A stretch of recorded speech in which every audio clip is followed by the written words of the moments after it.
Algumas pessoas acreditam que existem espíritos apegados à Terra e que vagam a esmo, inconscientes de que estão mortos, em busca de conforto junto aos vivos. Estas são as histórias reais de pessoas inocentes e fatos inimagináveis.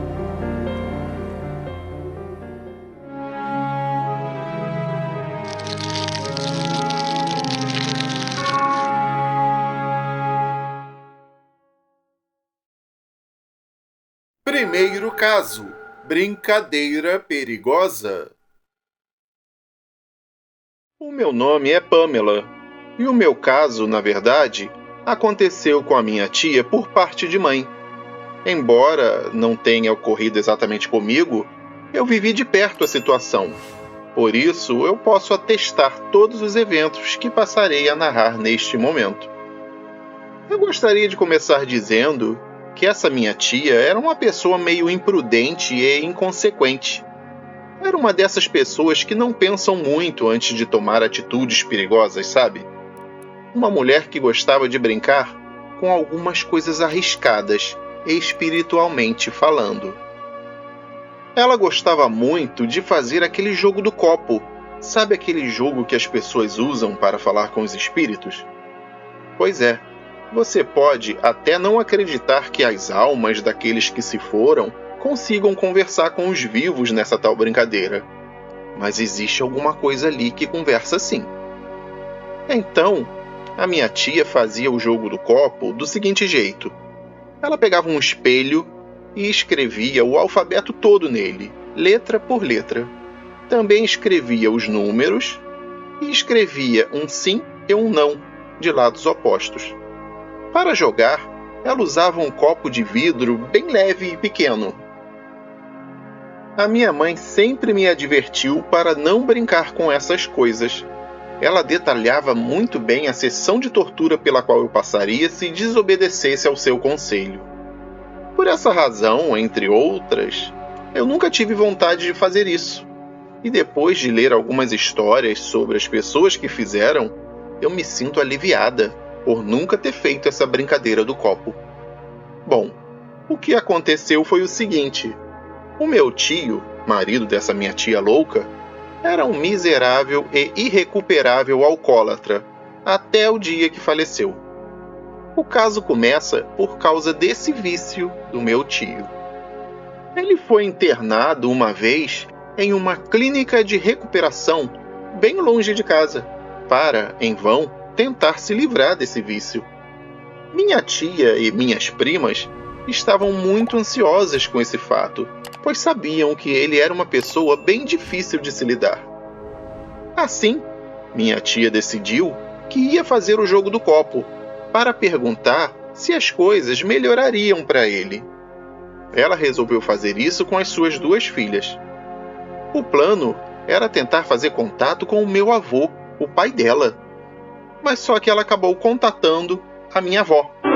Bom, pelo menos era isso que ela achava. E pelo que parecia, o suposto espírito da minha avó não deixava que qualquer outro espírito se comunicasse com a minha tia. Então, a minha tia e minhas primas começaram a provocar o tal espírito para ver se era mesmo o espírito da minha avó. Eu não tenho ideia do que se passou pela cabeça daquelas 3 para brincar com uma coisa dessas, mas realmente elas fizeram isso.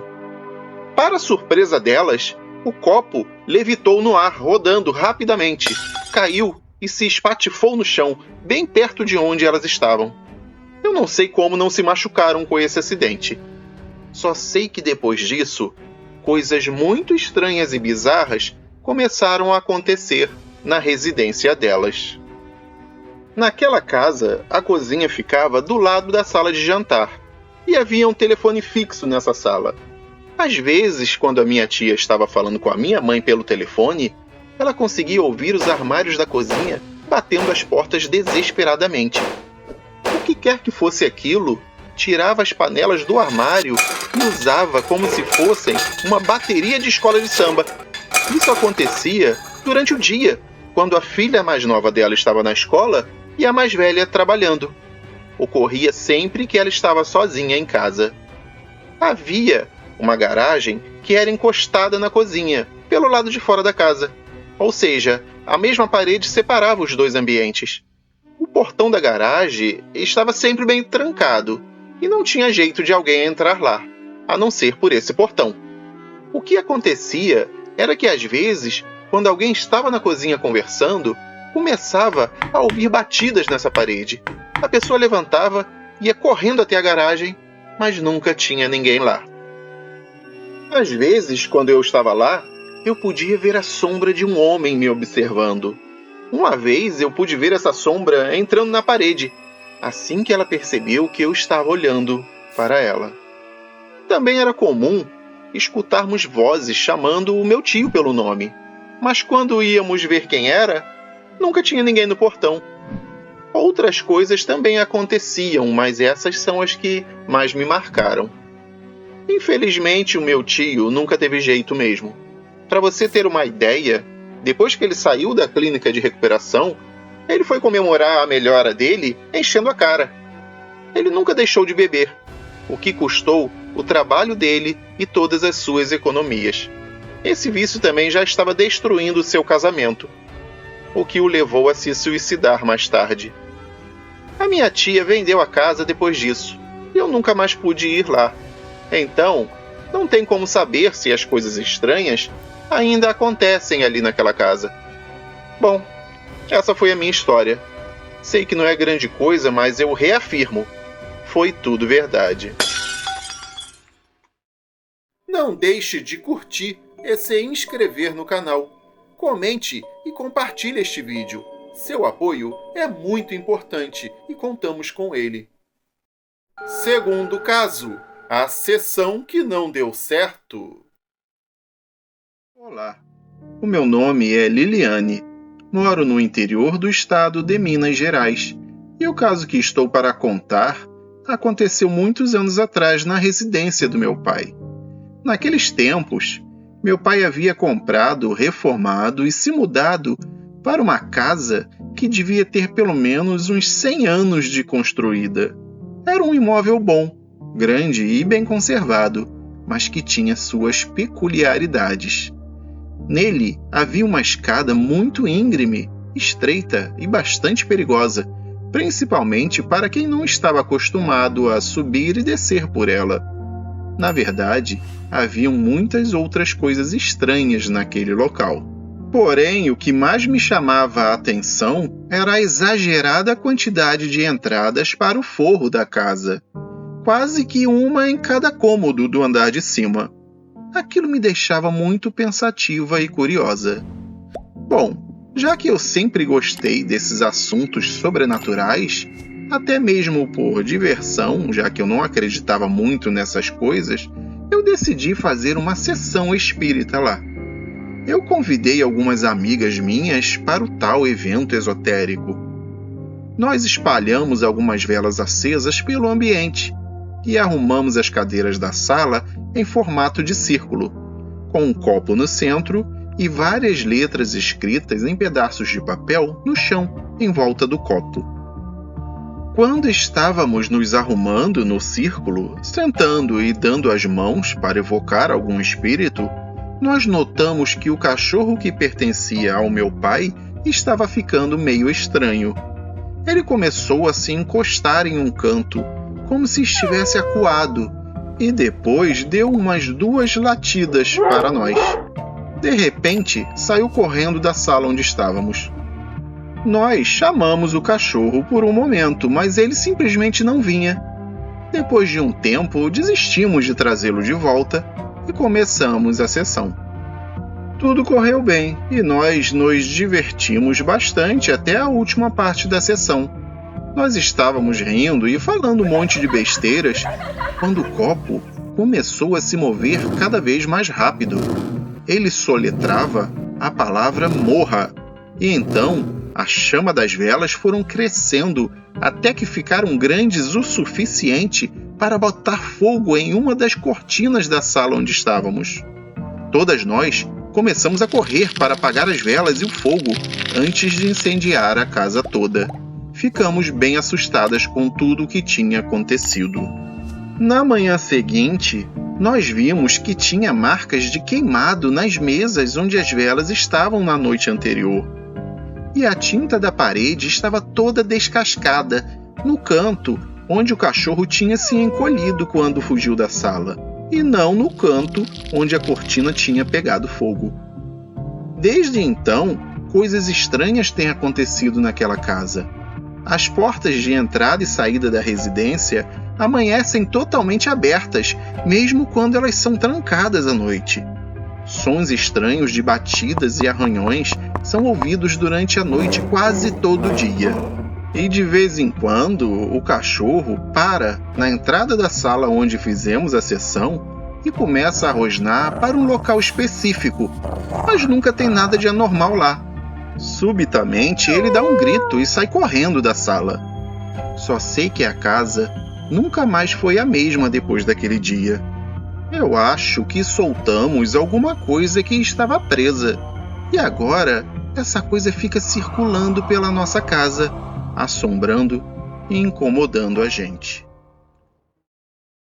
Você já fez a brincadeira do copo alguma vez na sua vida? Conta aqui pra gente. Terceiro caso: a casa de veraneio. Olá, me chamo Márcio e os fatos que vou narrar aconteceram na década de 80 em uma pequena cidade do interior do estado de São Paulo. Quando eu era criança, meu pai comprou uma casa em um bairro dessa cidade para que nossa família utilizasse nos finais de semana, nas férias e em feriados prolongados. Era uma casa muito boa, com uma grande piscina e churrasqueira. Conhecíamos o bairro e sabíamos que a vizinhança por lá era bem tranquila e com as ruas desertas. Era um refúgio da vida urbana de São Paulo, então sempre íamos para lá. O tempo passou e a minha família começou a passar por uma pequena crise financeira. Para não termos que vender o imóvel, nós resolvemos alugá-lo. Entretanto, depois de alguns anos, meu pai deu a volta por cima na crise e paramos de alugar a casa. Porém, como fazia muito tempo que nós não a frequentávamos, perdemos esse costume e raramente íamos ao local. Depois de algum tempo, simplesmente paramos de ir e deixamos a casa praticamente abandonada. Após quase 5 anos com a casa no total esquecimento, recebemos uma ligação da delegacia de polícia local, pedindo para o meu pai comparecer à mesma porque queriam falar com ele. Meu pai foi até lá, achando que ia ser alguma coisa sobre o fato da casa parecer abandonada ou coisas do tipo. Mas quando ele voltou, ele estava branco feito a parede. Quando ele chegou na delegacia, mandaram ele falar com um cara que já foi despejando tudo de uma vez para ele. O cara falou que ele era detetive e que tinha conseguido o telefone do meu pai com alguém da vizinhança e que tinha acontecido um crime na nossa casa. E era uma coisa brutal mesmo. Segundo ele, 4 bandidos raptaram uma mulher de 20 anos, levaram para nossa casa, aproveitando que ela estava abandonada, e fizeram ali de tudo com ela. No final, a mataram e enterraram ali mesmo no quintal. Pegaram todos os documentos, dinheiro e joias dela. Esse detetive disse que esse não era o primeiro crime que acontecia lá. Ele informou que esses 4 caras já tinham mantido 2 outros homens sequestrados lá dentro e matado pelo menos mais 3 bandidos de uma gangue rival, que também estariam enterrados lá. E, de fato, procuraram e acharam a ossada dos 3 caras no nosso quintal também. O detetive ainda falou que ele não precisava se preocupar porque a polícia já tinha revirado o quintal todo e não acharam mais nenhuma ossada, e que os 4 caras que estavam usando a nossa casa para cometer esses crimes já haviam sido presos. Meu pai ficou arrasado. Tinham invadido o nosso paraíso e o transformado em um inferno. Ele falou que o quintal da casa estava todo revirado, esburacado e que a piscina estava completamente imunda. Um dos quartos da casa estava completamente ensanguentado e o sangue já estava todo seco. Disse também que a casa estava toda pichada e fedendo a urina. Falou que a casa estava irreconhecível. Então, resolvemos reformar a casa e colocá-la para vender. Após muito tempo e depois de muita dor de cabeça, na reforma, a casa ficou como era antes. Um lindo quintal, toda arrumada e limpa por dentro. A piscina estava em ordem de novo, tinha voltado a ser uma casa decente. Ficamos com pena e decidimos que não íamos mais vender a casa. Decidimos esquecer o que tinha acontecido lá dentro, no passado, e transformá-la de novo num lugar feliz. Entretanto, a nossa vida já não era mais a mesma daquela época em que a gente sempre ia para lá nos finais de semana. Realmente, não dava mais para ir sempre para casa. Com medo que usassem a nossa querida casa para algum fim criminoso de novo, começamos a pensar em alugar a casa mais uma vez. No entanto, eu agora já tinha mais idade, possuía meu próprio carro e estava para sair de casa e começar a minha vida sozinho. Então eu tive a brilhante ideia de, em vez de alugarmos a casa, eu ir morar nela.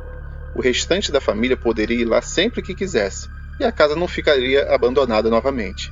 Claro que no começo não foi fácil convencer meus pais disso. A minha mãe estava muito apreensiva em me deixar morar lá sozinho. Foi depois de muita conversa e de muita insistência minha que eles consentiram.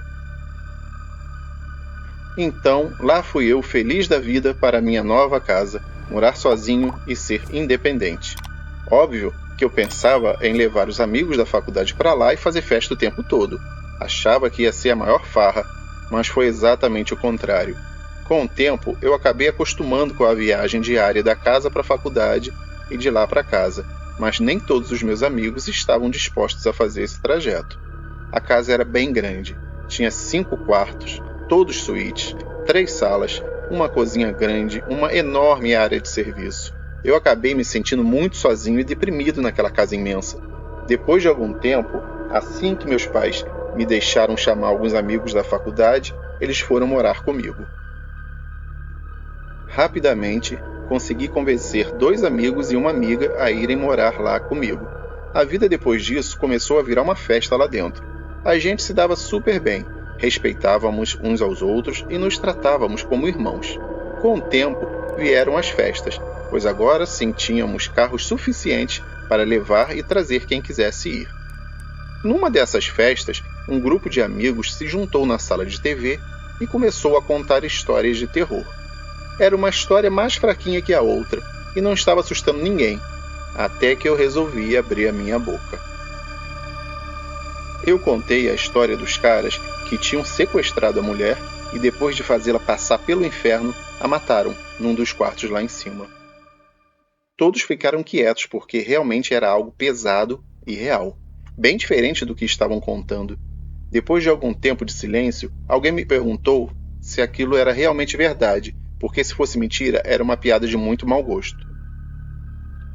Enquanto eu jurava que era verdade, alguém gritou lá do fundo: "Ah, então vamos fazer a brincadeira do copo nesse quarto e chamar o espírito da mulher." Quando ele falou isso, a minha espinha gelou. Todos os pelos do meu corpo ficaram arrepiados. Foi aí que o pessoal começou a gritar: "Vamos lá, vamos lá!" Então eu tive que aceitar. Peguei um copo na cozinha e subi com aquele grupo que estava comigo na sala de TV. O restante do pessoal ficou lá embaixo na festa. O mencionado quarto ficava sempre vazio. Só tinha uma cama, um criado mudo e uma poltrona. Nada mais. No dia que os meus amigos vieram morar comigo, na hora de escolher os quartos, todos eles entraram nele, mas ninguém gostou. Eu também não gostava desse quarto, mas eu sabia o porquê.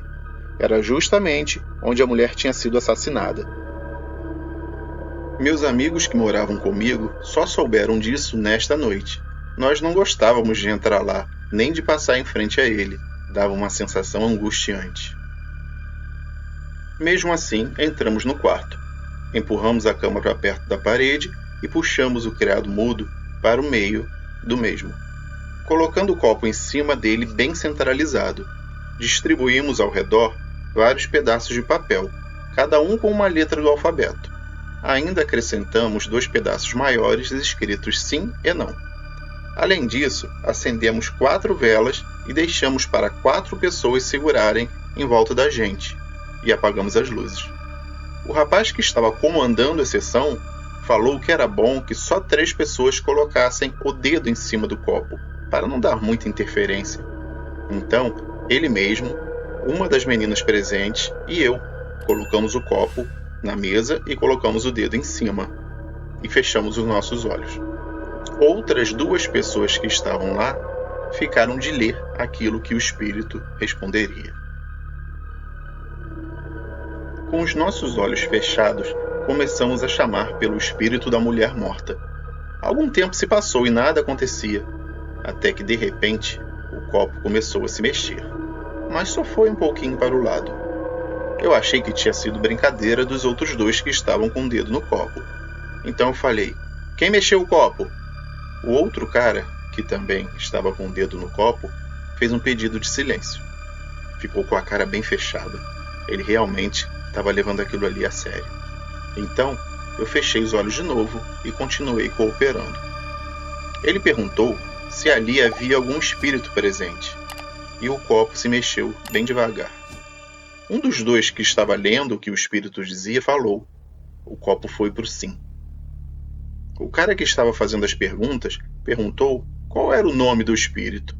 Depois de alguns segundos, o copo começou a se mexer. Ele ia de um lado para o outro, para frente e para trás. O rapaz responsável pela leitura das letras falou que ele estava soletrando um nome. E o nome do espírito era Mariana, disse ele. Então eu abri os olhos e vi que o pessoal estava com uma cara meio assustada. Falei para eles que não precisavam se preocupar, que provavelmente era um dos dois que estavam empurrando o copo de brincadeira. Daí, um dos rapazes que estava segurando a vela falou: cara, eu fiquei olhando para vocês três o tempo todo e não vi ninguém de olho aberto. Como é que vocês iam conseguir soletrar alguma coisa perfeitamente com os olhos fechados? O cara que estava fazendo as perguntas ao espírito novamente pediu silêncio, e nós ficamos quietos. Fechei os olhos de novo e ele perguntou se quem estava entre nós era o espírito da mulher que tinha morrido ali. O copo ficou parado. Depois de quase 1 minuto, quando a gente já ia perguntar de novo, o copo se movimentou violentamente para o lado.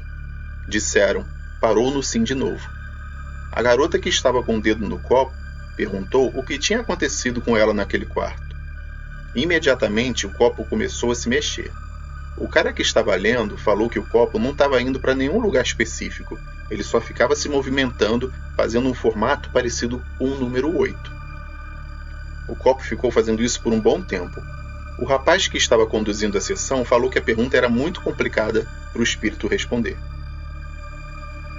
Então o copo parou. Ele perguntou há quanto tempo ela estava lá. 2 rapazes que estavam lendo o que estava sendo escrito começaram a soletrar as seguintes letras: letra V, A, O, E, M, B, O, R, A. Ou seja, o espírito disse: vão embora. Mas por que você quer que a gente vá embora? Disse ele dessa vez. Novamente foi soletrado: vão embora. Eu já estava pensando que seria melhor a gente parar com isso, quando o cara perguntou novamente: mas por quê? O copo começou a se mexer muito rápido, fazendo o sinal de 8 de novo. Eu comecei a ficar assustado, já que era praticamente impossível alguém conseguir fazer o copo se mover tão rápido sem que ele virasse ou caísse da mesa. Por que o cara insistiu de novo? De repente, uma brisa bateu no quarto, mesmo estando com as suas janelas fechadas. Ficou muito frio lá dentro e as velas se apagaram. O copo tinha parado de se mexer e eu ouvi um estalo.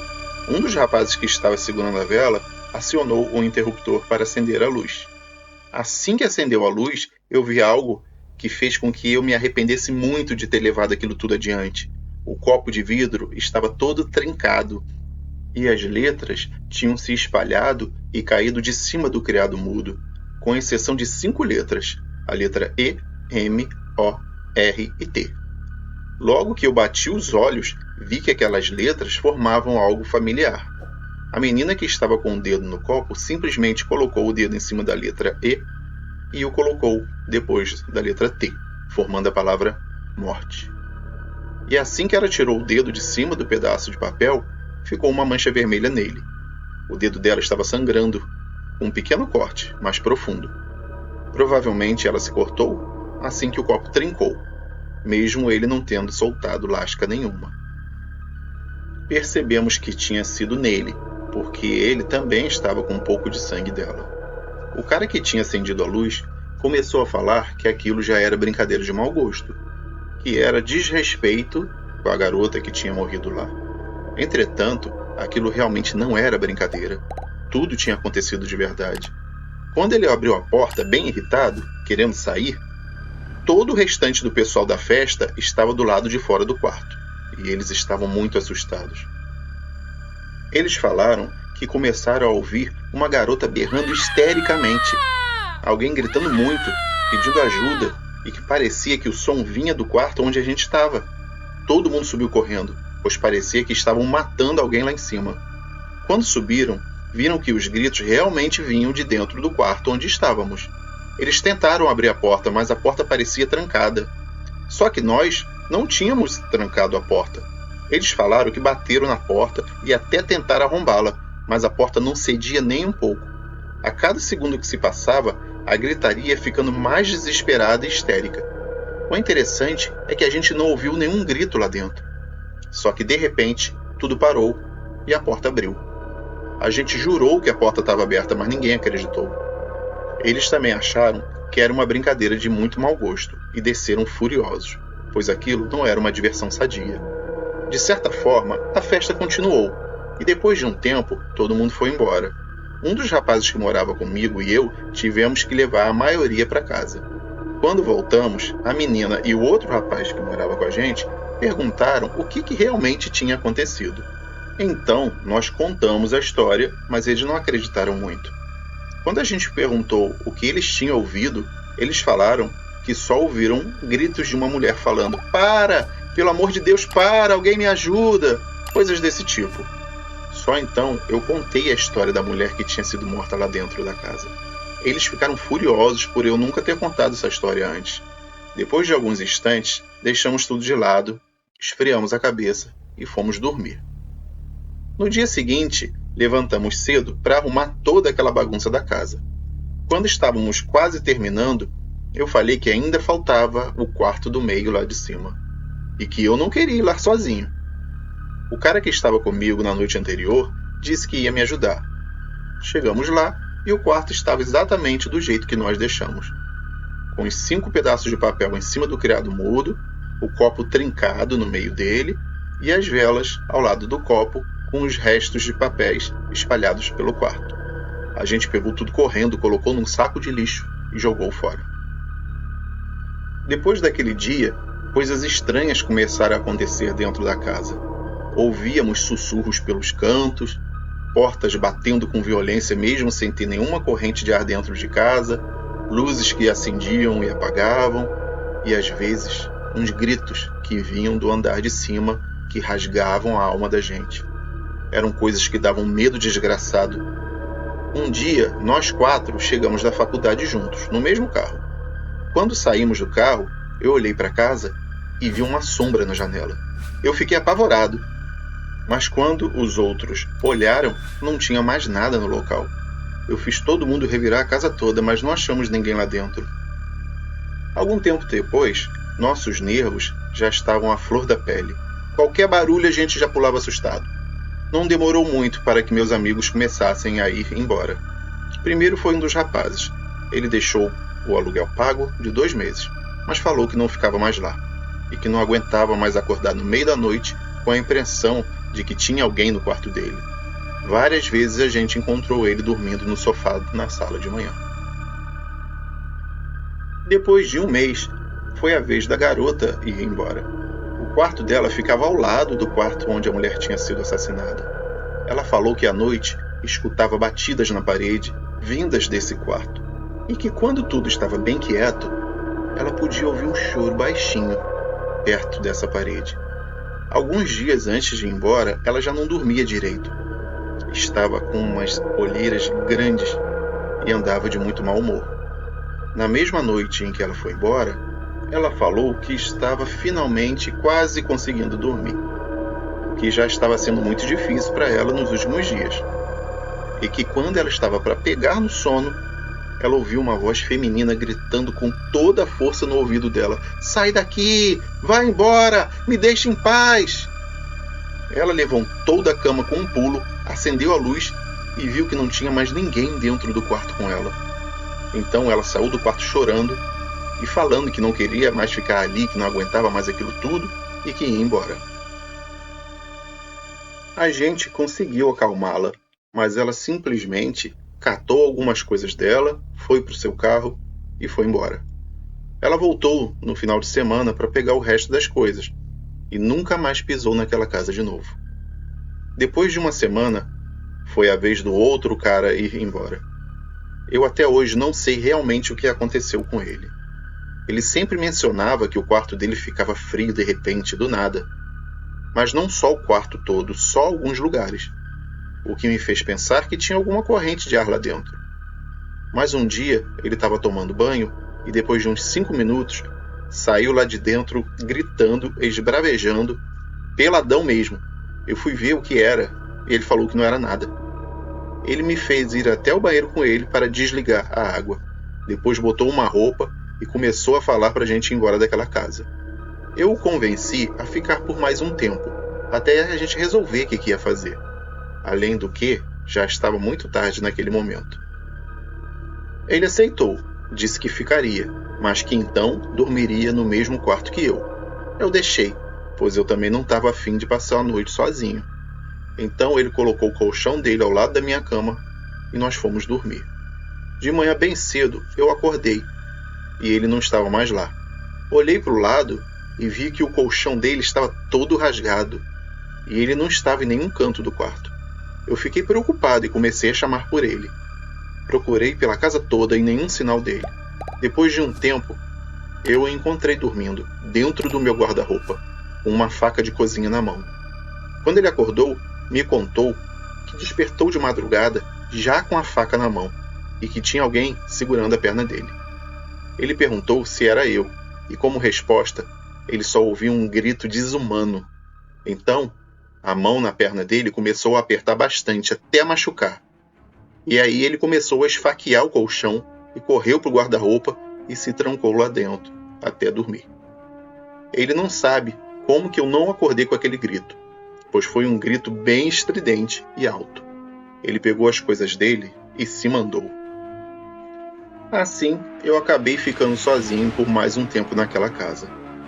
Mas eu não estava mais aguentando aquela solidão toda e aquele lugar já estava começando a me afetar. Já era normal eu ir dormir no carro, porque ficava com medo de ficar dentro de casa. Depois de um tempo, eu resolvi ir embora também. Eu já estava ficando louco, paranoico. Eu via vultos em todos os cantos da casa, ouvia sussurros de noite. Quase sempre, quando eu estava para dormir, ouvia gritos vindo do quarto do meio lá de cima. A coisa estava ficando de um jeito que ou eu saía de lá, ou eu ia para um hospício. Eu acabei voltando a morar com os meus pais. Falei que a casa era muito longe para ir e vir todo dia e que era por isso que eu estava cansado e estressado. Meu pai tentou alugar a casa, mas não conseguia mais ficar nem 6 meses alugada. Ninguém permanecia lá por muito tempo. Agora ela está lá, vazia, esquecida, praticamente sem uso, pois a gente não consegue alugá-la e também não consegue usar. Daqui a pouco vai estar uma verdadeira casa fantasma abandonada. Eu só sei de uma coisa: nunca mais eu chego perto daquela casa de novo. No canal você também encontrará mais vídeos desse tipo, além de muitos outros também assustadores e com diversas temáticas sobrenaturais. Quarto caso: a chácara amaldiçoada. Olá, o meu nome é Rinaldo e o caso que estarei narrando aconteceu precisamente no ano de 2005, em um dia em que estávamos todos reunidos para uma confraternização familiar. Naquela data era aniversário de meu pai. Meus primos estavam todos lá e começaram a contar relatos de fantasmas e assombrações. Estávamos na chácara dos meus pais e todos estavam bem à vontade e se divertindo com aquelas histórias de terror. Até que um deles achou legal fazermos a tal brincadeira do copo. Tudo foi preparado no meu quarto e, para dar um toque especial a todo tipo de susto e medo, resolvemos apagar a luz e acender algumas velas e incensos. Para mim, era tudo diversão, pois eu nunca fui de acreditar muito nessas coisas. Até aquele dia. No meio da brincadeira, se é que podemos chamar aquilo de brincadeira, um vento muito forte tomou conta do quarto. O que era impossível, já que estávamos com as portas e janelas bem fechadas.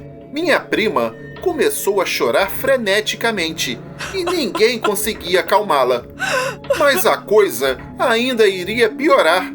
O problema é que, de repente, ela passou a rir compulsivamente e a sua voz passou a ter um tom grave, sinistro e ameaçador. Ela começou a xingar todos os que estavam ali no quarto, sem motivo nenhum. Ficamos todos apavorados e saímos correndo de lá.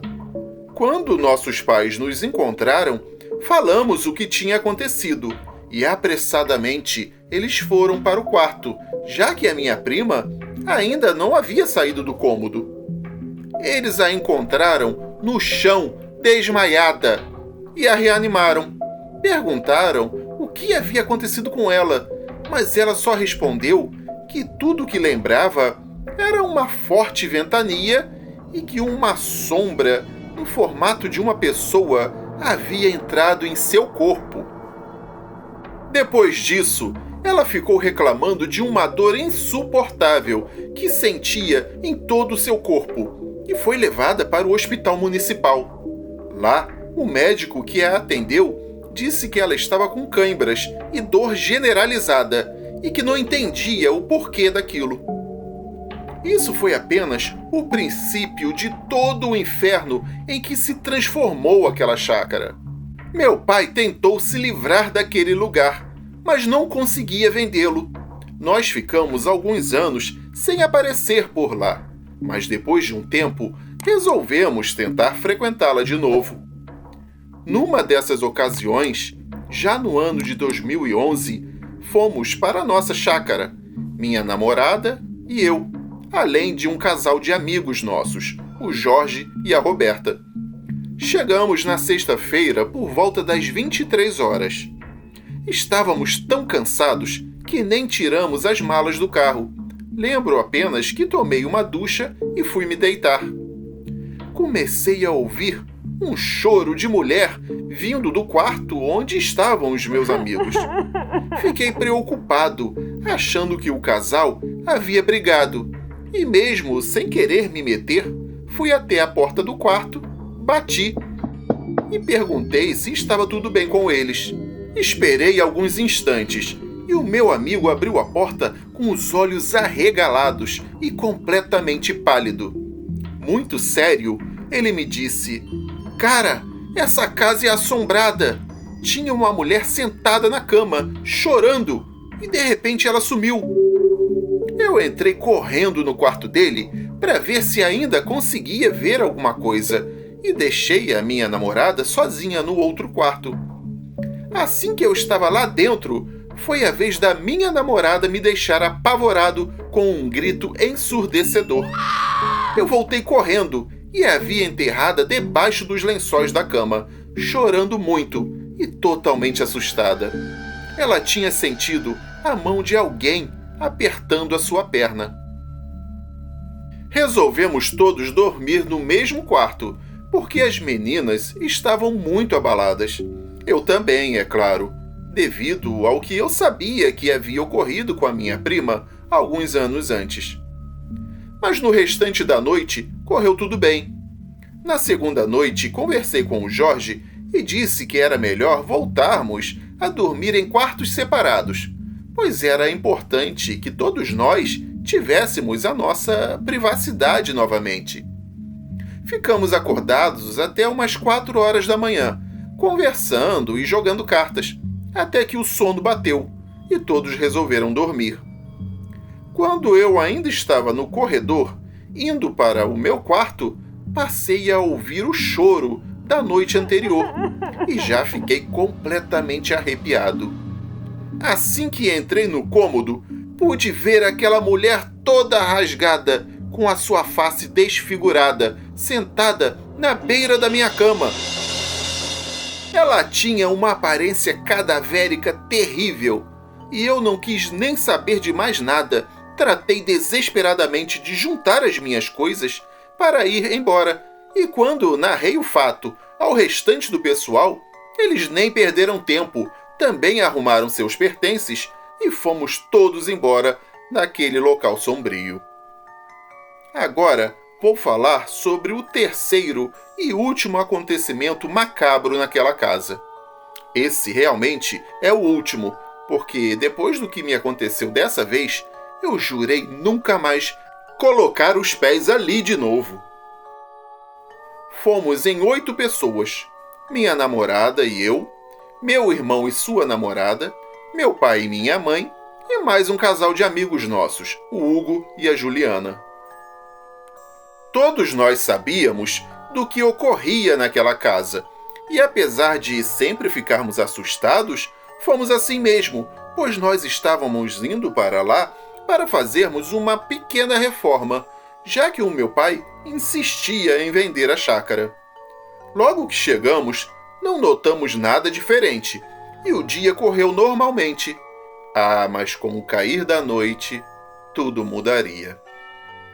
O dia havia sido pesado devido ao serviço que estávamos realizando. E já era aproximadamente 7h30 da noite quando a primeira a gritar foi a minha mãe, dizendo que havia visto a tal mulher chorosa andando pelo corredor da casa. Esse era o nome com o qual nós apelidamos aquela figura sombria. Ela ficou encarando a minha mãe, que naquele momento assava um bolo no fogão a lenha. As meninas estavam na piscina e não ouviram nem viram nada. Nem nós também percebemos nada de estranho. Depois de acalmarmos a minha mãe, foi a vez do meu irmão. Eu só lembro de ouvir seus gritos e ele correndo pelo corredor enrolado somente em uma toalha, dizendo que havia visto a mesma mulher pelo espelho embaçado do banheiro. Aquela figura sombria estava o encarando e com um olhar ameaçador. Tudo isso ocorreu ainda no sábado e eu fui dormir aproximadamente às 1h30 da manhã. Estávamos dormindo na sala, enquanto as meninas dormiam em um dos quartos e os meus pais no outro quarto. De repente, comecei a sentir um vento gelado na altura da minha nuca, como se alguém estivesse soprando em meu pescoço. Acho que devido ao sono, no primeiro momento eu não dei muita importância, já que é normal naquela região viradas de tempo repentinamente. Só que logo após isso, eu senti alguém puxando o meu lençol. Virei rapidamente e pude ver a tal mulher chorosa sentada na beira do meu colchão. Me encolhi ao máximo que pude e prendi a respiração. Ela levantou-se e então eu pude perceber que ela não andava e sim flutuava.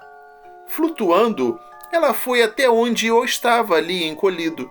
Abaixou-se lentamente e ficou me encarando de um modo assustador. Eu tentava gritar, mas a minha voz havia congelado. De repente, aquela mulher mudou de fisionomia completamente. O que antes era ameaçador parecia ter passado a ser dócil e amável. Achei aquilo muito estranho, mas eu acho que quando o Hugo a assustou, pois quando ele a viu bem próxima de mim, ele deu um grito de pânico muito alto, ela novamente passou a ficar ameaçadora e foi embora, atravessando a parede.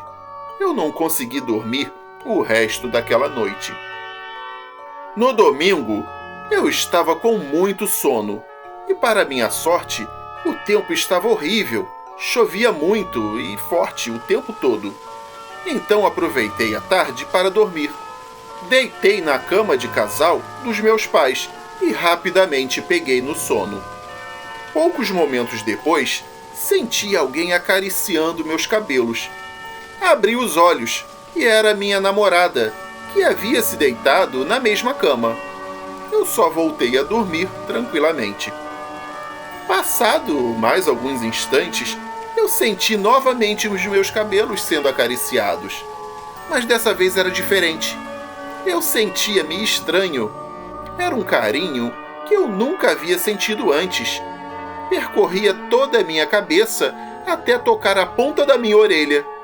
Além de tudo, eu notei que a mão da minha namorada estava muito gelada. Virei-me para beijá-la e levei um susto muito grande. Para meu espanto, era a mulher chorosa quem estava ali agora. Eu fiquei petrificado. Ela me encarava de uma forma maternal. Eu não sei explicar o que eu sentia. Seu semblante era horrível, mas o que mais me incomodava era a feiura dela, e não os seus gestos. Nesse meio tempo, a minha namorada entrou no quarto novamente e deu um grito bem estridente, assustando a todos que estavam na casa. A entidade atravessou a parede e sumiu.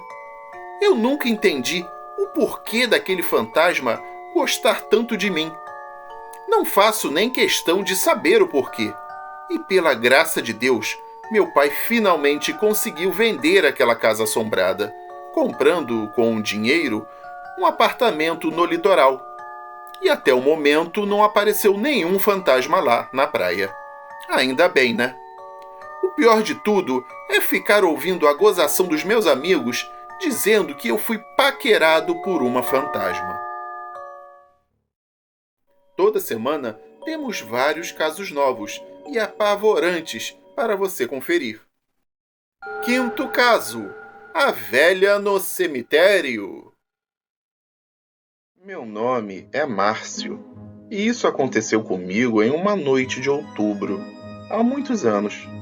Nessa noite, meus amigos e eu decidimos que seria legal passar um tempo zanzando em algum cemitério só de curtição mesmo. Nós chegamos lá à noite e logo acendemos 2 velas que tínhamos comprado à tarde. Era uma vela preta e uma branca. Também levamos um copo de vidro e pedaços de papel com as palavras sim e não, para fazer aquela famosa brincadeira do copo.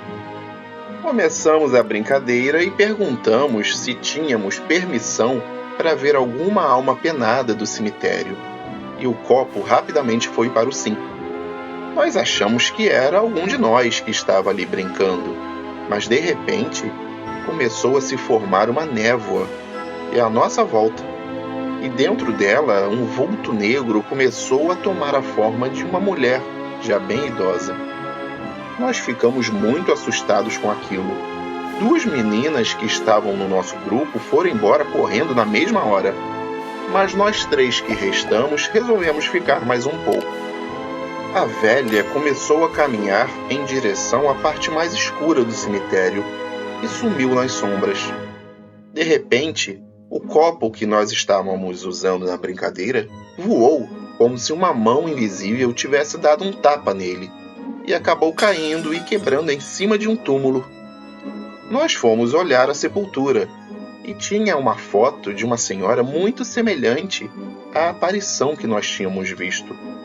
Achamos que talvez fosse o túmulo da velha. As datas na lápide eram as seguintes: nasceu em 16 de fevereiro de 1810 e faleceu em 21 de abril de 1885. Realmente, a idosa que vimos parecia ter uns 75 anos de idade. Nós nos desculpamos se deixamos ela brava e nunca mais voltamos lá.